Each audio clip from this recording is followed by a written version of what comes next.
What's up, guys? My name is JC Kroupa, and this is Father Help Us, the show where only God knows what's next. Merry Easter, guys. When you're watching this, it's Easter Sunday. If you celebrate, say what's up to the Easter Bunny for me and our Lord and Savior, who's alive.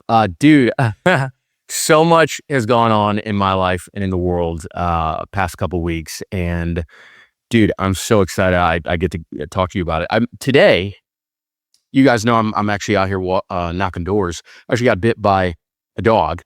So that was super not chill, but it happens. It's not my first time getting bit by a dog. So I end up, I'm walking up to this house and there is a sign that says, "Hey, dogs in the yard." But I always do my signature hello, hello, because this has happened to me before where I didn't know dogs were in the yard. So now every time I walk up to a house, I say something. So I'm looking around, there's no dogs in the yard. I'm yelling, knock, knock, all that. So I open the gate, go to the front door, and either the dogs were hiding or the lady let the dogs out. And a massive golden retriever and a massive black lab start barreling towards me with malicious intent. Now, I knew that they didn't want to just lick me. And so I run for the gate. It's locked. And so in a split second, I decide I need to hop over. So, your boy's fit, by the way, dude. Freaking lost 12 pounds. I was at the beach the other day. The boys were like, "Oh, dude, dang, dude, abs are looking good, bro." Oh, man. And I'm dark. I'm black now. Because I've been in the sun all day. My former stand is wicked, but, that's for the weekend and for the pool. But anyway, I go to hop over the fence. I propel myself off of my hand, and the hand that I'm propelling it with gets nipped by the black lab, and it was bleeding. And I somersault over the fence, like on some Jason Bourne type stuff. And I hit my back, takes the wind out of me right on the ground. And these dogs are just barking their heads off. And so I get up, I bounce up like a G.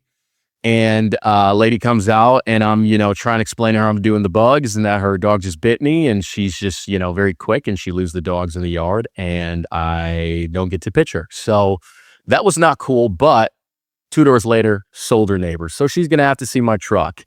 And yeah, dude, today was the first official day of the season. And dude, I was telling a couple of my coworkers this is the first summer I've done this, like the door-to-door thing. And I've genuinely actually loved it. Like it's kind of insane. I wake up every morning and I'm like, so much opportunity is ahead of me and all I have to do is seize it. It's all on my shoulders. It's all in my hands. It's all up to me. I don't have to rely on anybody else. And I love living my life like that. Like this is the most free I've felt in so long, dude. And I can do what I want. Dude, I went to, so my favorite band is a band called We Three. And We Three is incredible. They're a band based out of Oregon, even though they do a ton of touring in the UK for some reason. And they got famous on America's Got Talent. And it's, the band's a trio and they're all siblings. So the lead singer, his name is Manny, and he's got the voice of a literal angel. If you like Brandon Urie, like Panic at the Disco, like he's the only person I've ever heard that rivals his voice. His voice is amazing. And then his sister Bethany does like backup vocals, and then she's on the bass. And then the other brother, Joshua, he's the drummer and then plays the keys. And they're so awesome. They did a song on America's Got Talent that they actually wrote to their mother, or in their mother's perspective, her last month on Earth as she was dying of cancer. So obviously hits your boy super hard. But I've been following them for a couple years now. One of my favorite albums is My Dear Paranoia. One of my favorite all-time albums is that one. Purple cover, look it up. I love it so much. I might get it on vinyl. And then recently they dropped a brand new album called She Left for America, which I have had on repeat nonstop. It's absolutely amazing. If you never listen to We Three, go give it a spin, even though all my friends I've shown aren't as high on it as I am. My producer hated it. So, there's that. And so they're amazing. And the last time they were on tour, they were actually in Phoenix a few years ago. I was in New York doing what I'm doing now. And so I couldn't fly across the country just to go see a band at Valley Bar. And so when they dropped this album a couple weeks ago, they're like, yeah, we're going on tour. And, I look and there's a date in Anaheim, which is like 15 minutes away from my house. And I'm like, I don't care how much tickets are. I have to go. Like, this is my favorite band. I listen to music all the time. I love their new album. Like, last time I could see them was like 3 or 4 years ago, and I wasn't able to.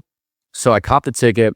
I can't find anybody to go with me. Nobody wants to drive or fly up to LA. I don't know the guys out here too well. And at the time, there's like not as many guys even here yet because it's super early preseason. It's been preseason the whole time I've been here until today.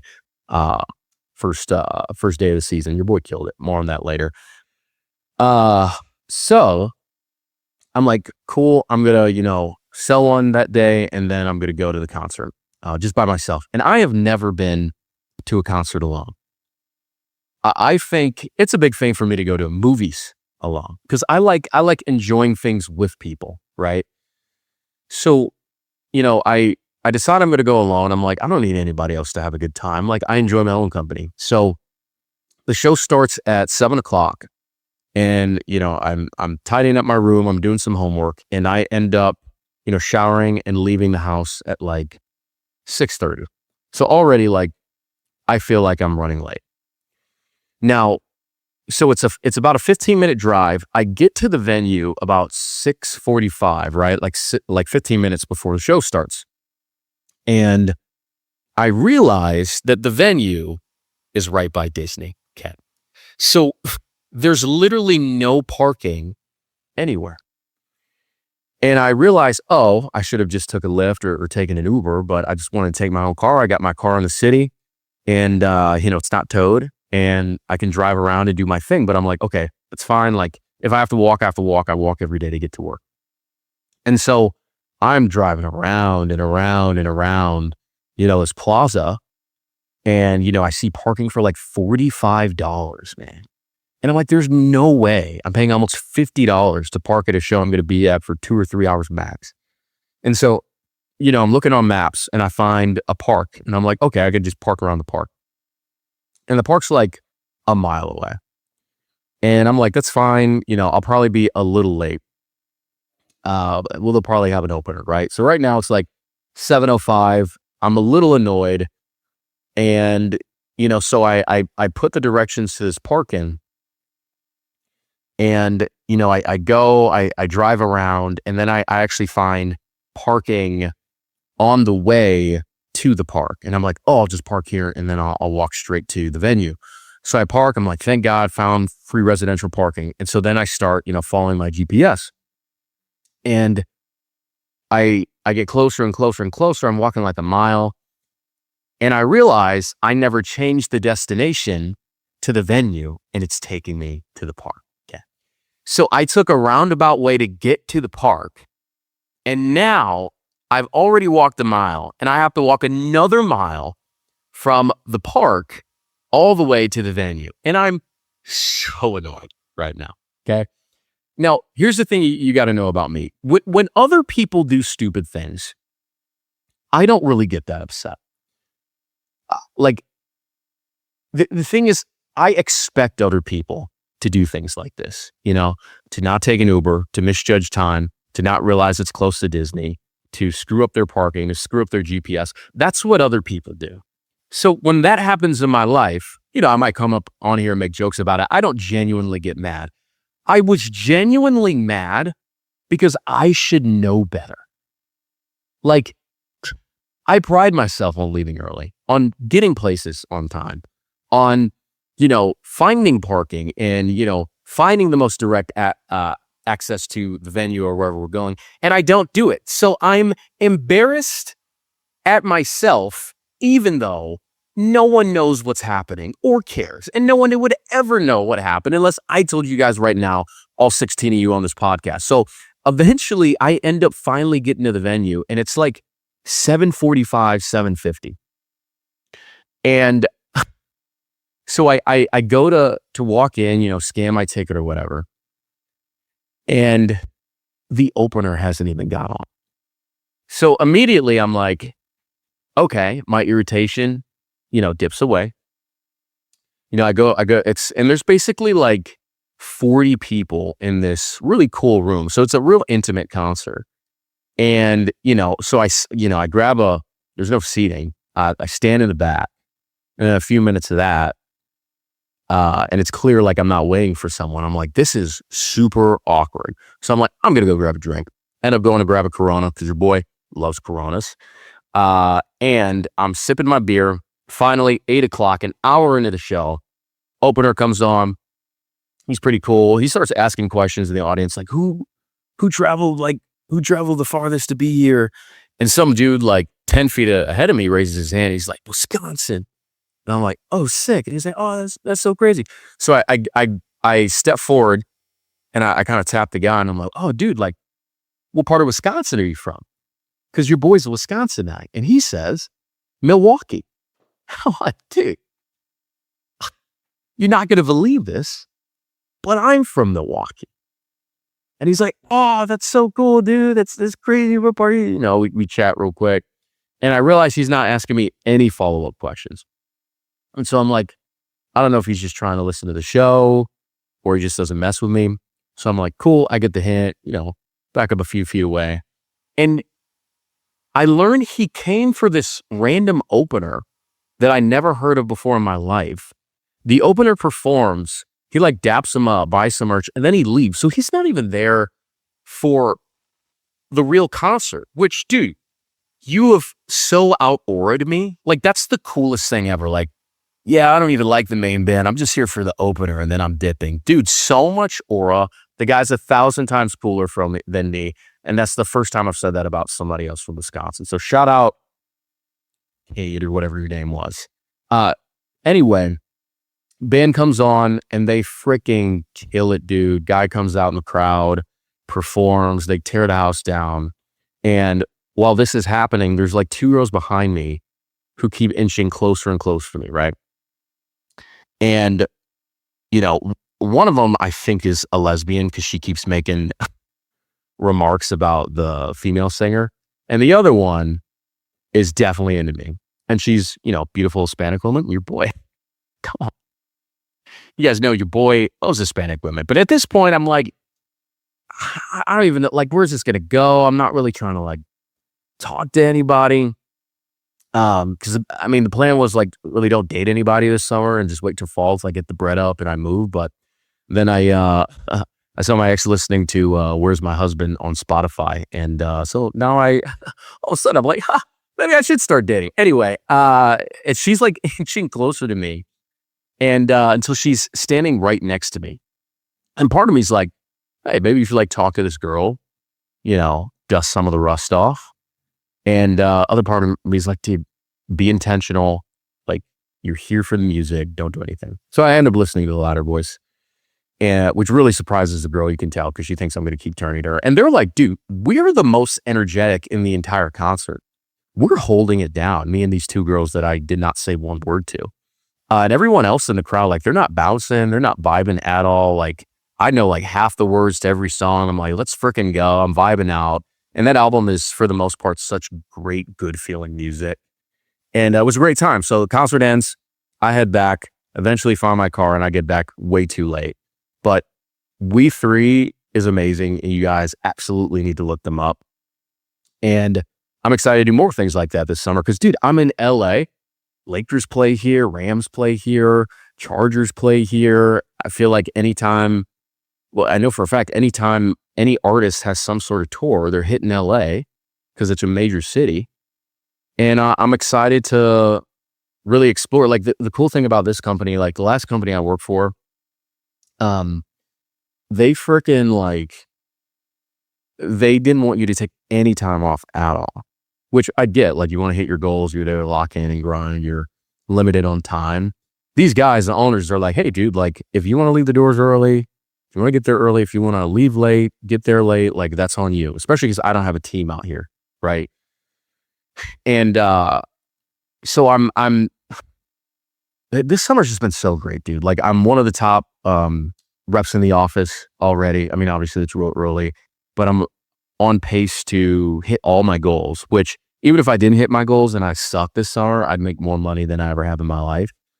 But I remember last week I realized I'm going to make 6 figures this summer.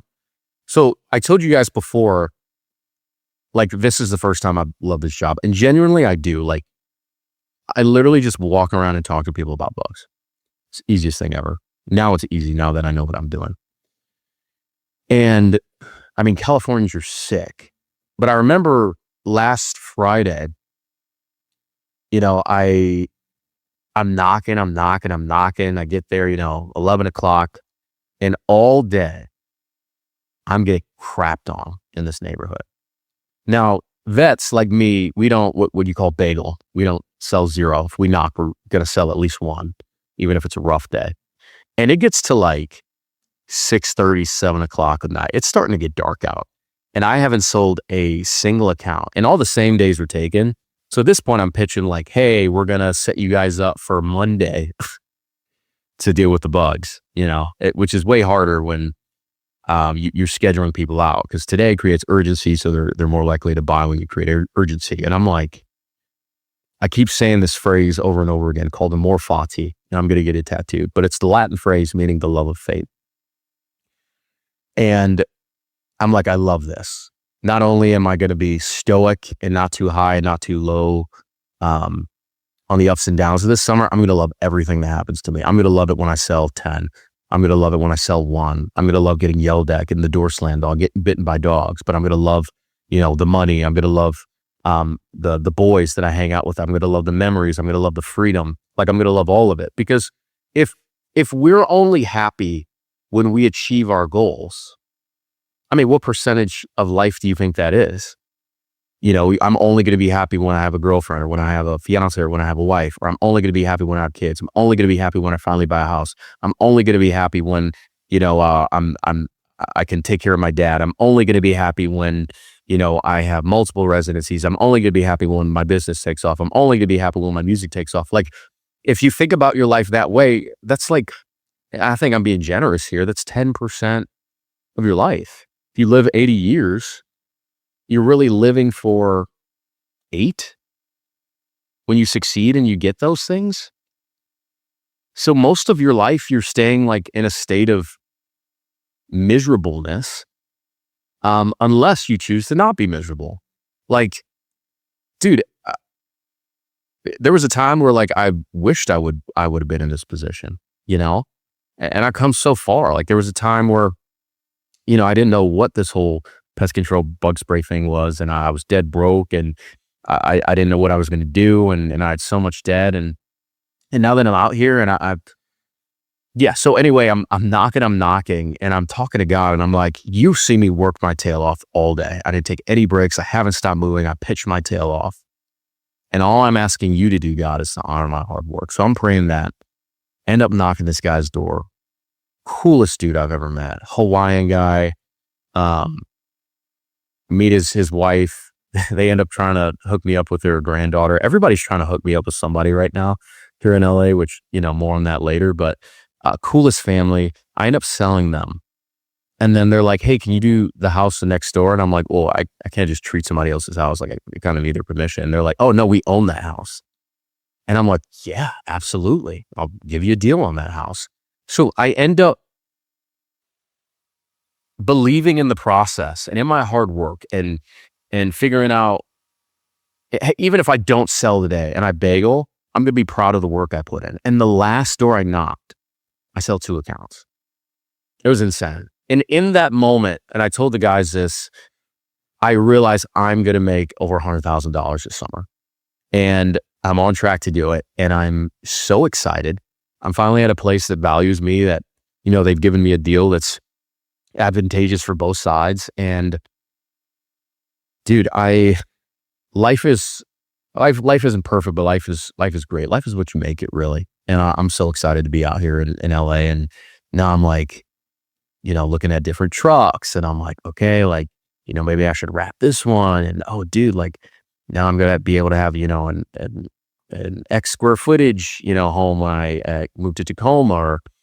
And that's the thing too, like, this job has illuminated my mind to the fact that when we think about like settling down and living somewhere, I think, at least in my mind, I've realized, like, dude, if you want to go and hang out with family or go and see the world or go and do like plane tickets aren't that expensive. Like, unless obviously you're going like all the way on the other side of the country or you're, doing this big thing out of the country. Like, dude, I can get on a flight and go to Seattle, be there in 3 hours and then be back tomorrow. Legitimately. And, it was this big thing for a while where I was like, dang, I'm moving to Seattle in the fall. Like, I'm not going to have my friends back in Arizona. And now I'm making friends out here in California. And I'm like, oh, wait, like now I'm going to be in the position too, where like, I don't have to stress out about a $300 plane ticket. And I don't have to sit around in Seattle every day. I can go hang out in Arizona anytime I want. I can come to LA anytime I want. I can go back home to Wisconsin. And now that I've realized like how close I am to that freedom, man, dude, I'm excited, man. I'm excited. Dude, so you guys remember I was telling you that story about Tammy or how I met Tammy? And I can't believe I didn't tell you guys this. I can't remember if it happened or not when I did my last podcast, but so I'm going to meet Tammy. And, we go to her church and then we're going to like, it's called like the Orange Circle or something like that. And on the way there after church, she keeps telling me, she's like, oh, one of my friends is going to come out and meet us. And I'm like, oh, cool, sure. And, all of a sudden she keeps mentioning like how pretty her friend is. And I'm like, okay. She's like, yeah, like when we walk down the street, like cars stop and, guys holler at her. And I'm like, okay, cool. And she keeps mentioning it. And then I figure out, oh, I see what's going on here. And she's like, her name's so-and-so. And I'm like, okay, cool. Excited to meet her. And she's like, oh, she just loves the Lord. So beautiful. I'm so excited for you to meet her. I'm like, okay, Tammy, whatever. So, we're hanging out. This girl finally gets there. She pulls up and pretty girl, Hispanic girl too. Like Tammy's like, oh, you're type. I got you. And I'm like, I didn't ask you to set me up, but anyway. And all of a sudden, I look down and there's this little person looking up at me. And she goes, this is my son, so-and-so. And I go, oh, single mom. Single moms love me, man. And here's the thing. I actually dated a single mom a few years ago. She had 3 kids. I don't know if I could do that many. And we ended up breaking up, and it really wasn't because of the kids, honestly. And I've always thought that I could maybe do one. Like, I think my heart's big enough for that. I've always wanted to adopt anyway, and I feel like it's kind of the same thing. But it's definitely something that's taken into consideration, and it would only be under, a very specific kind of circumstance. And so I went, oh, they mentioned that, Tammy, but, so we're all hanging out, we're going to grab food and stuff, walking around. And then like Tammy orders us food and she like leaves me alone with this girl. So, we're just like chit chat and all this kind of stuff. And dude, her kid loves me because he senses my youth pastor energy. And, I've never seen a kid with more energy than this guy. And so we're hanging out, like, I'm great with this kid. I'm like holding his hand, playing with him, and I'm sure he falls in love. And Tammy goes, hey, my daughter is at my house sleeping and I want to go check on her, like some super weird thing. But I wanted to go and check out JC's apartment because I have a super nice apartment, which is where I'm recording this right now. And she's like, are you okay with, going over there and I'll meet you guys there later? And the girl's like, yeah. And I'm like, okay, sure. Like, let's do this thing. And so she's like, oh, so she leaves and I'm alone with this girl. And so we're hanging out, I help get her son like strapped in the car, and then we go to my apartment and, nothing, like I'm just keeping it cool at this point. And so, but, we're just talking back and forth. And so eventually I'm like, hey, so like, what do you do for work?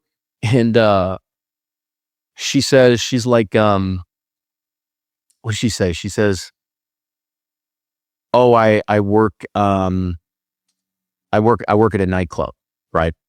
So I'm like, oh, okay, interesting. So in my head, I'm like, was she a bartender? Like, what does she do? And then later on, I'm like, hey, I remember you said like you worked at a nightclub. Like, what do you do at the nightclub? She's like, oh, I'm a dancer. And I'm like, huh, okay, like something like what was it, a bottle girl, like when you're a dancer. And then I asked for even more clarification. I'm like, so dancer, like is that a bottle girl? She's like, I'm a stripper. And I go, oh, she was a kid and she's a stripper. And this is the girl my friend Tammy is trying to set me up with. And I go, what is that? One, I didn't ask to be set up with anyone. Two, if I was going to be set up with someone, I would at least want to know these things because, I feel like one of those things alone, maybe it's like, hey, the kid thing, you handle that by itself. Or without the kid, it's like, hey, I'm like doing this to pay for school or whatever, but like, I have a plan to get out of it, da, da, da. Both of those things together, I go, oh. And I felt so bad because like the girl was like the coolest girl ever, super down to earth, super sweet. And Tammy has been on this tirade to set me up. Dude, so I got a text. No, I got a voicemail and I read the transcription on my phone the other day. And it was a call from Tammy. I didn't answer it because I was working. And then I, look at the voice message and she says something along the lines of, hey, I found a doctor for you to date. And I'm like, so I call Tammy. I'm like, Tammy, what are you talking about? So apparently what happened is Tammy was at Trader Joe's and she somehow bumps into some Asian girl. Dude, Tammy's like collecting the ethnicities at this point. And they get to talking and they're just bonding over Trader Joe's. And they, Tammy asks like, oh, like, are you single? And she's like, yeah, I'm 30. I'm, in my doctoral program looking for a husband. And Tammy's like, I know the guy just for you. Yeah, I was telling my friend Michaela about this. I'm like, dude, my friend Tammy's done way more reconnaissance within the past 2 weeks than you've done in our entire life. So, and so she ends up telling me about this girl and like sending me, pics of her and everything like that. Oh, appreciate it, Tammy. And dude, I love Tammy. She's like a godmom to me. And I honestly, I'm so glad she's here in LA because she drives me to church. I can call her, talk to her, ask her for advice. She's like super funny. She loves her daughter. She wants all her kids to come to the Lord. She's just freaking amazing. And she took me to her church actually last week. Well, you guys remember saying like, I went to that church and I thought it was like the most amazing, or one of the most amazing sermons I've ever heard. We went back again and I heard the main guy preach that, she loves so much. And, it was going great. And then halfway through, it took a turn. And I'm like, I don't know how you jump to those conclusions and interpret the text in that way, because I don't see that being said anywhere. And it has to do with Israel. And I told Tammy that I don't agree with how he got to those conclusions when it comes to Romans 1:16. And, it was near the end of our drive. And she's like, we'll get together and do Bible study, but I'm not going to agree. And I'm like, Tammy, just old set in her ways, white lady. I'm like, what's the point of us having this conversation if you already disagree with me and you haven't heard a single word that's came out of my mouth? I don't know. Some people just get stuck in their ways, dude. And I'm the same way about certain things too in my life. Like I'm not, trying to sit here and crap on anybody for their beliefs or lack of beliefs or whatever. I think as long as you're not hurting anybody with like, believe what you want. I mean, you're probably wrong. There's a chance I'm wrong. Like I obviously believe I'm not wrong, which is why I believe what I believe, but I don't know. It's, I've only gone to her church.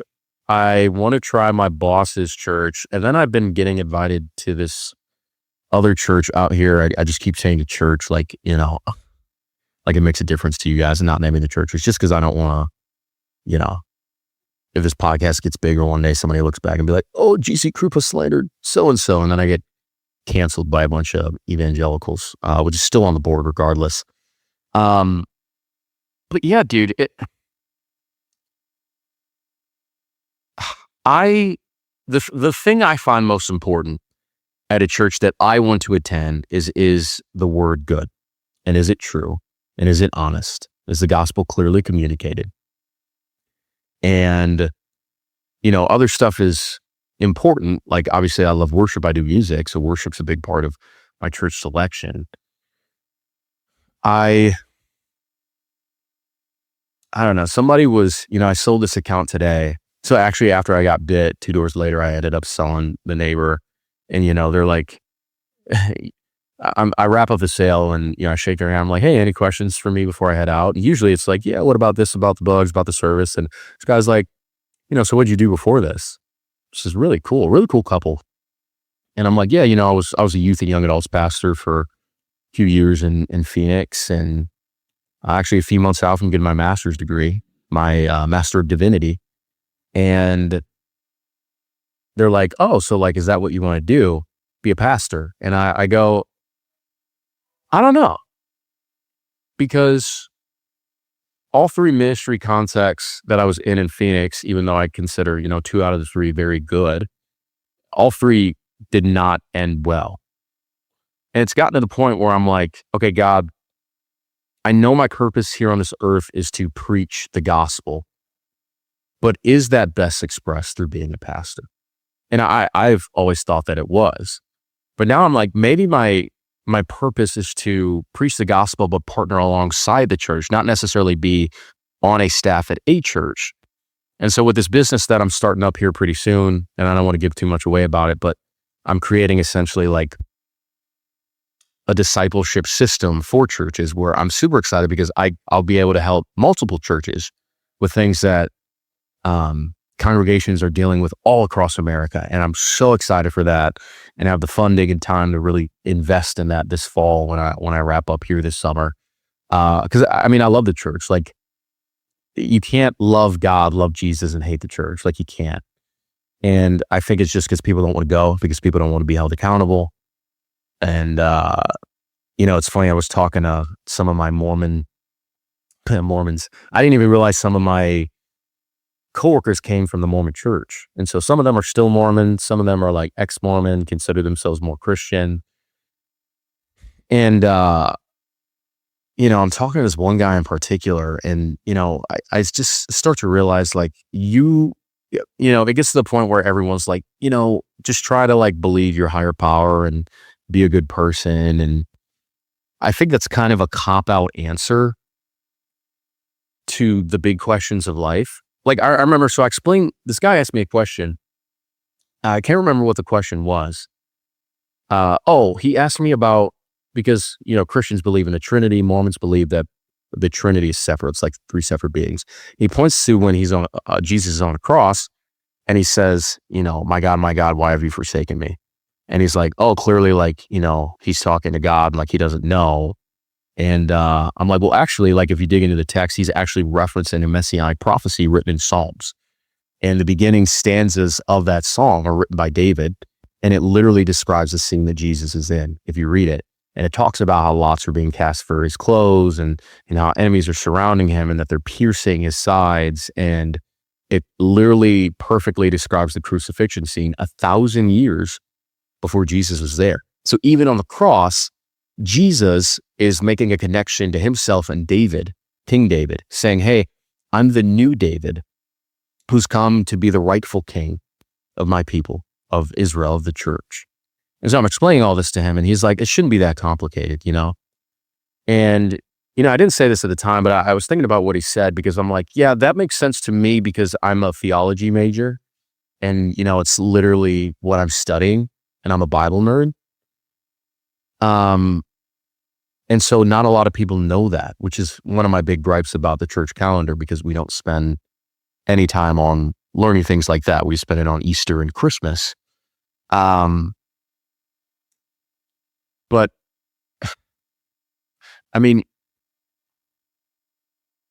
if you think about a relationship, if you want to make your relationship good, you're going to have to put time into it. It's going to be a little hard, right?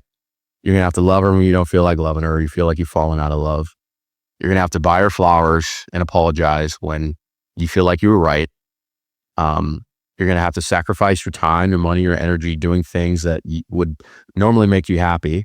And you're willing to do that because you want a happy, healthy relationship. Or even if you're a mother or father, it's not easy to be a good mom, to be a good dad. You have to sacrifice so much, and it's really hard work. And anything good in this life is going to take time and energy and focus. And it should be the same thing with God. Like, dude, people have so many questions about God and the Bible, and they never go anywhere to find those answers, ever. Like, if I want to know, like, why my dishwasher's broken, or, why I can't see certain parts of the constellations in the sky from where I am in LA, like, dude, I'll spend so long going down this rabbit hole to find the answers.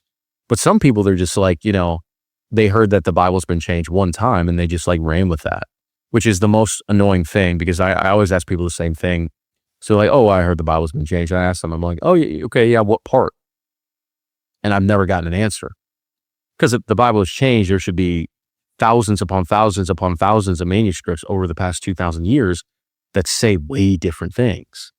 Because even if you change something, even if you're the King of England and you change something in the English Bible, like, there's still other translations of the original Hebrew and Greek that are going to say something different, but we don't find that. And so then and then people realize, like, oh, I've made fun of people for so long for believing in something that they were told. And now I realize that I believe something that I've been told, and I haven't done any research on it at all. And it's really funny, because when you actually dig into the authenticity of the Bible, like, it stands up. If you're interested in that stuff, best I guess spearheaded like point to get into is The Case for Christ. It's a great book. They have the Ultimate Edition on Audible that you can listen to, and it is absolutely incredible. So give that a spin. But dude, I hope you guys are enjoying your Easter. Dude, I saw, 37 minutes in, time went by so fast. Go see Project Hail Mary. I read the book a few months ago, and I saw the movie when this comes out, I think 2 weekends ago. And it is so friggin' good. Now, people are talking about it like it's the best movie of the 10 years, like it's a cinematic redefining of space movies. I don't think it's that good. But maybe I was just so blown away by the book that, I'm just not as impressed by the movie. But it's so good. I actually wish they went more into like the science behind like everything that they're doing, because the book goes into the nitty gritty of all the science, but it's fun, bro. It's so funny. It's heartfelt. There's a couple times where I'm like choking up, even though I know what happens. It's so well done. They keep the ending from the book, which I thought they were going to change. And I love the ending from the book. And it's incredible. Ryan Gosling does a great job. Rocky the alien is like the most lovable character of all time. So if you guys want a real awesome, good feeling movie, go see Project Hail Mary. I know sometimes people love it when I talk about movies for a long time. Sometimes people hate it, so I won't spend too much time on it. Haven't watched too much reality TV, so don't worry, Jess. No more Love is Blind talk. I have been watching Invincible, though, and we're 5 episodes in, and it is amazing. One of the greatest shows I've ever seen. It's got to be top 3. I would probably have the show Evil at number 2. And then the greatest show of all time for me. You guys are going to laugh at me, but I mean, just off the top of my head. Well, I guess Midnight Mass, actually. I would have to take that back. So Midnight Mass would be the best show I've ever seen, but that's more of like a limited series. So if you don't count that, that's fine. That's 8 episodes long on Netflix. It's amazing. Second best thing I've ever seen is by the same director, same actors. It's called The Haunting of Bly Manor, and it's incredible. The same guy made The Haunting of Hill House, The Fall of the House of Usher, which is amazing. Gerald's Game. The same guy's actually directing the new live action Clayface. on the DC universe and the Batman universe. And that movie's coming out this fall. Super excited for that. But those two, and then Invincible's at the 4th spot. I can't remember how I said 3. I don't know. It's been a long day. I've been knocking doors. I showered and then just got immediately here. I haven't even taken my Band-Aid off because I love you guys and I want to make sure I get this out on time. Also, because I notice if I don't drop this on Sundays, I get like a 4th of viewership, which is super duper fun. We got a few minutes left and I want to, because we introduced a brand new segment last week and it's called Why Are You Famous? And I have 2 videos I want to watch together. I have not seen these videos, but I have heard about these videos. And both of these people, you're going to know who they are, but they're out of their prime of fame, if that makes sense. So they still kind of count like, why are you famous? Because you should be famous for something else. And so the first Why Are You Famous clip is going to be Justin Timberlake being pulled over for a DUI. Have you guys heard about... So the reason for the stop is because you're keep veering off to the left, and then you're not stopping at the stop signs. Yeah. Sorry about that. Is this your vehicle? Whose vehicle is it?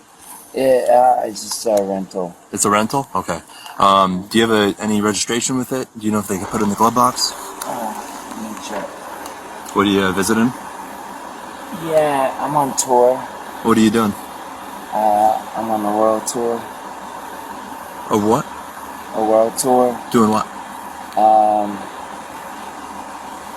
Hard to explain. This guy, that's okay. So people have been clowning Justin Timberlake online for being able to explain or not explain what he does for a job. When you think about it, Justin Timberlake is so famous. When do you think the last time is that he genuinely had to explain what he does? He probably literally has gone everywhere for the past 20 years. They're like, oh, it's Justin Timberlake, international pop star, international actor, you know? So I kind of get like where he's coming from, because it's like, yeah, I'm on a world tour. I'm freaking Justin Timberlake. And the guy's like, oh, world tour? Like, what do you do? This guy is like, I bet this guy like knows who he is. And he's just like, I want to see how drunk he is.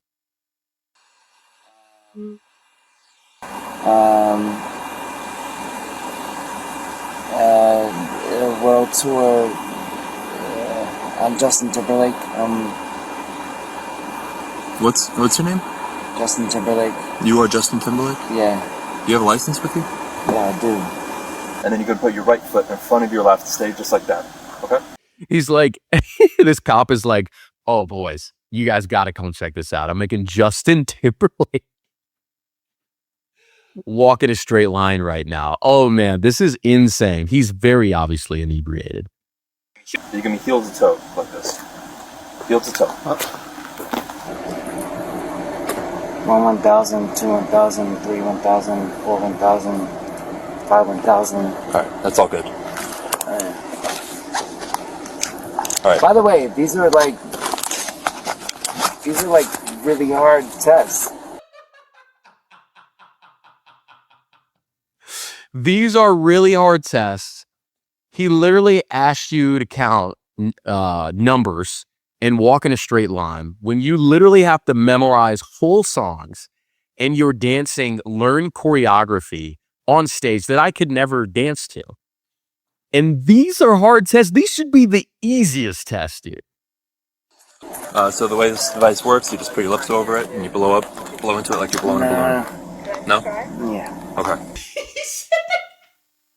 He says, blow into this like you're blowing in a balloon. He says, nah.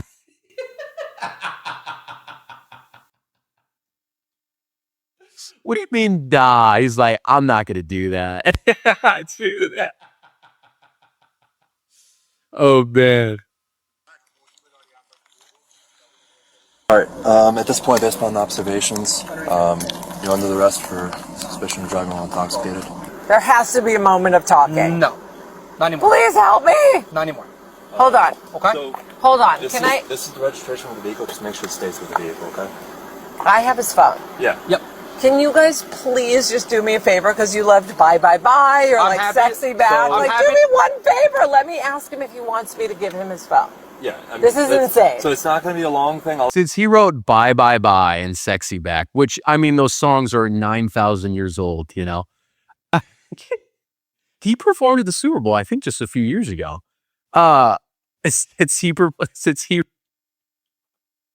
Since you gyrated your hips once to some of his music, can you do me a massive favor? I wish I had a manager that was that dedicated in getting me out of trouble. Oh my goodness. That's just what a wife is. Literally just for getting you out of trouble. I don't know, like Timberlake, I mean, I really liked his music in the past. Then he did that weird country-ish album, which, you know, I feel like every white pop star who did hip hop for a bit is now country, which maybe we can do a deep dive on that at some point, but you know, whatever. All right, we got another video for Why Are You Famous? And this is going to come from Tiger Woods. Have you had anything to drink tonight? I'm not. Are you sure? Yes. 100%? 100%. Left foot and then right foot with your heel touching your toe of your left foot. All right. Make your right foot heel touch your toe. No, stay there. Stay back. Stay back. I don't want you to do anything until I tell you to, okay? Go ahead and go back to my white light. The ABCs from A to Z in a slow, non-rhythmic manner, okay? My man. You may begin when you're ready. Okay. Saying the ABCs in a slow, non-rhythmic manner. A, B, C. Dude, it takes me, I'm such an idiot. It takes me so much mental strength to do that. So this guy's obviously clearly drunk, right? So asking him to do that, let's actually see how he fares. Mr. Woods, you don't have to walk anywhere. My man. Go ahead and stand with your feet together. Getting the instructions messed up. He says start, you know, doing the ABCs without singing them, and he starts walking away. He's like Justin Timberlake. He's like, nah, man. Your arms down by your side. Oh. Are you okay? What's wrong? What are we doing? Do you understand? A, B, C, D, E, F, G, H, I, J, K, L, M, N, O, P. I'm placing you under arrest for suspicion of driving. The only test he passed, and then they arrest him. That's insane, dude.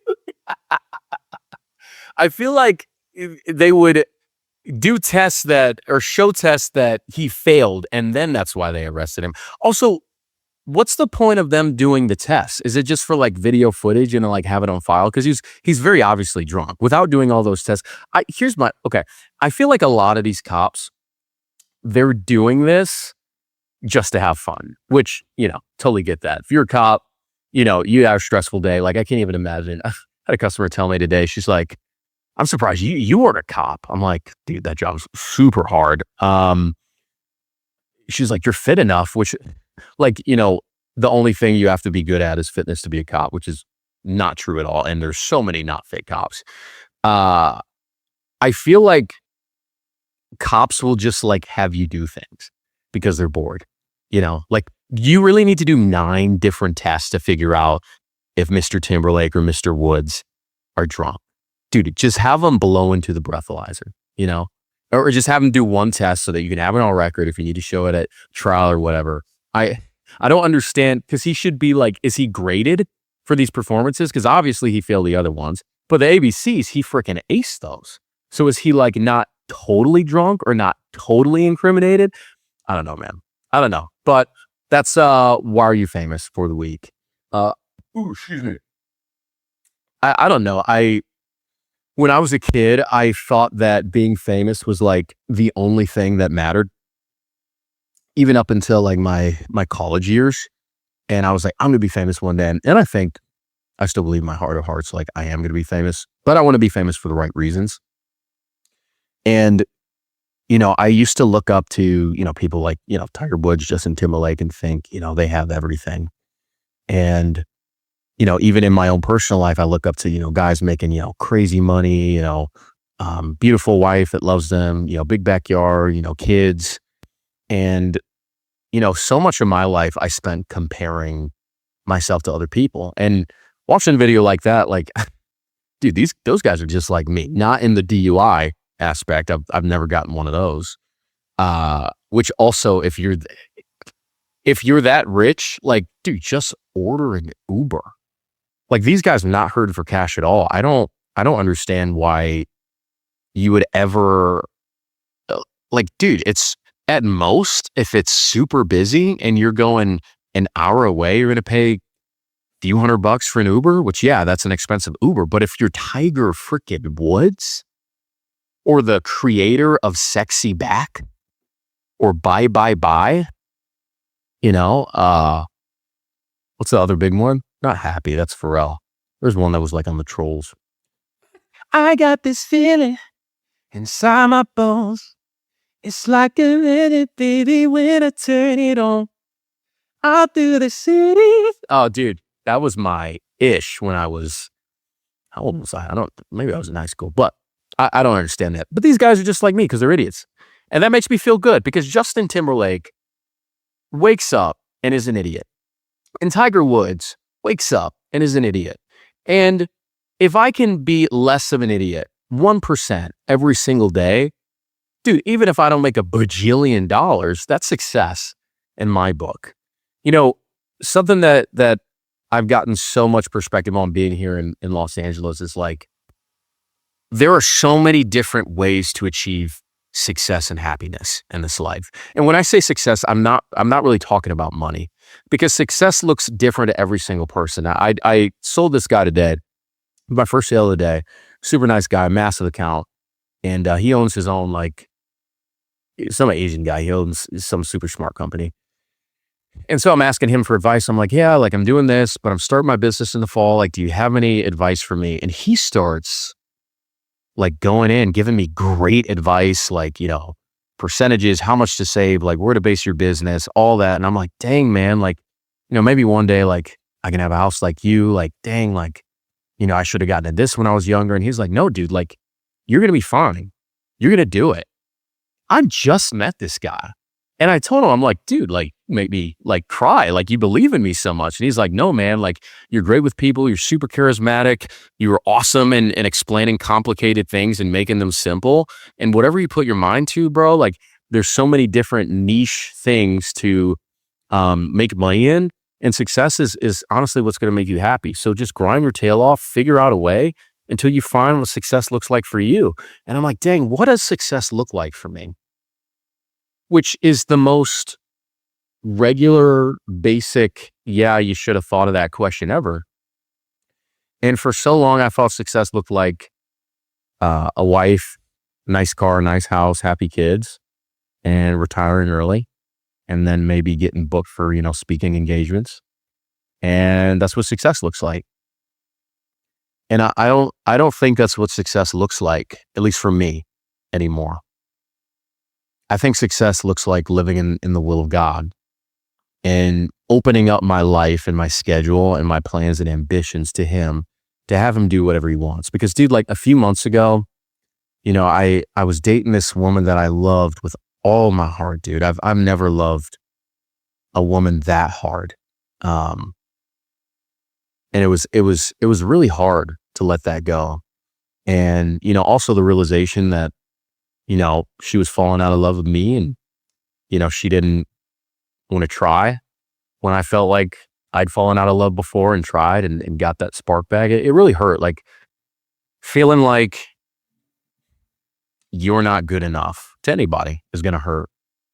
And I don't think she meant to make me feel that way. I think, I need to do what's best for me. She needs to do what's best for her. But, being in that relationship and, having a job that I thought was like the best job ever, at least at the time. And, living in a real nice house. I had a roommate, but, a dog out back. And, if you would have looked at my Instagram, you would have been like, dang, this guy's living the high life. But I just felt so stuck. And, you know, it was hard, and it's been hard, like grieving a lot of those things. But I feel so joyful and peaceful and happy and free because I know I'm following God's will for my life. And I had to let go of a lot of those things to get to this point. Because if I stayed in Arizona, like I wouldn't have done this. I wouldn't have done sales. It would have been another year of me making, you know, 70 grand, maybe a few more from, you know, other things. And, you know, I paid my bills and not too much to put aside or save up for a house, and, you know, live this life that in some ways was really good. But in other ways, I felt like I was almost being suffocated because I'm not an ordinary person. And I don't live an ordinary life. I'm an extraordinary person, and I live an extraordinary life. And, you know, I was talking to my buddy's fiance actually the other day, because his wedding's coming up. And so we're just chatting, and, you know, I'm like, dang, like, you know, my buddy, Jacob's his name. My buddy Jacob, one of my best friends, like, you're marrying him. That's gotta be so awesome. Maybe one day I'll find Mrs. Right. And, just so happy for you guys, and kind of jealous too. And she goes, you know, me and Jacob were talking, and we wish we got to travel and do the things that you're doing in our 20s. And they're like they're like just out of their 20s, and have the experiences that you've had, because that looks amazing. And I have not seen as much of the world as you have. And in my mind, I'm like, I didn't even see that much of the world. I mean, I've been all over the States. I've been out of the country a few times, but I realize not very many people can say that. And I'm like, oh my gosh, when I was a kid, like 13, 14, 15 years old in my mom's house, growing up in Milwaukee, when the coolest place I'd ever been to as a kid was like Gatlinburg, Tennessee on a family vacation, I used to dream about times like this. I used to pray for times like this to God. Yeah. Dreams and Nightmares by Meek Mill.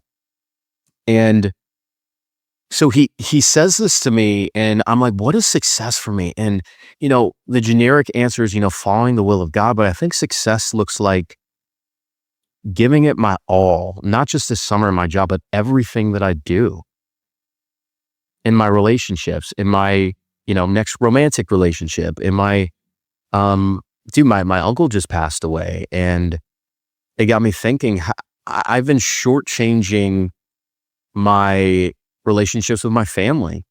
And even though I'm, you know, thousands of miles away from them and I don't live in Wisconsin anymore, like, if I want great relationships, like I said earlier, it takes time and energy and sacrifice to be able to build and maintain those. I had a teacher of mine died from high school, and I ended up posting or like reposting, you know, his like obituary or whatever it was, and just it came across my timeline. And he was like one of my favorite teachers, so I just wrote something quick. I'm like, hey, he was one of my favorite teachers. I loved his class, and praying for the family. And my cousin, who I haven't seen in forever, ends up commenting on my post, and he's very frustrated that I haven't posted my uncle, his dad, who just passed away. And so I'm fairly kind in the comments, and because I know what it's like to lose a parent, and you just want to be angry at somebody, and he's just popping off on me. And in the comments, I'm just like, dude, like, you know, this uncle of mine, like, even when I was a kid back in Wisconsin, he didn't show up to any of the family functions. And so I haven't had a conversation with my uncle or this cousin I'm talking to in well over a decade, let alone like hung out with them or done anything meaningful. And I kind of let him know, I'm like, dude, like, I'm so sad that my uncle's gone, but like, I didn't know him, and I don't know you. And so he ends up inboxing me, hitting me up on Facebook and apologizing. And we have a really good conversation. And, you know, I apologize for, you know, not reaching out, because the phone does work two ways, and I have to take responsibility and accountability for that. And even though it started real ugly, I actually had a couple people hit me up and be like, you handled that beautifully. It ended amazing, because it ended with, hey, next time I'm in town, it's going to be August. I would love, buddy, to treat you to some drinks and catch up and talk. And this ugly, horrendous, awful thing that's happened to you and that's happened in our family, I want to use it to make something beautiful. And I would love to hang out with you. He's like, absolutely, I would love that. And he said something really nice to me. And he said when we were playing as kids in the backyard and we were all pretending to be like superheroes. And he said, apparently, this is what he told me, I'm Thor, God of Thunder. And as a little, 7-year-old or whatever I was like, you can't be the God of Thunder because there's only one God. And he said that's when he knew I was going to be different and I was going to do great things, which, I feel like I was just being a little snot-nosed kid, but really cool thing for him to say that. So I think we just all need more grace. I think you need to give your boyfriend, your girlfriend more grace, your husband, your wife, your family members, your boss, your coworker at work that you don't get along with. Because whether you realize it or not, you're asking for grace from people. Like, you're yelling at people that cut you off in traffic as if you've never cut anyone off in traffic, right? And I think today on Easter, when we're celebrating the life, death, and resurrection of the one who lived the perfect life, that we can point to him and we can point to grace and we can say, oh, this is how we're called to live. This is how we're called to treat each other. And Easter shouldn't be one day that's about bunny rabbits or one day where we hear a good sermon at church. We should be Easter people and resurrecting hope and grace in this world. How do we do that? Father, help us, right? Thank you guys so much for listening. Make sure you guys follow us on the Instagram. I'm trying to pump those numbers up at Father Help Us Podcast. And then, dude, subscribe, please. Like this video. Trying to get the views on up. We'll get guests on here pretty soon. But I love you guys, all 16 of you that watch this thing. And there are other things I wanted to get to this podcast, but we'll get to in the next one. I will see you guys in 2 weeks. I love you. Peace.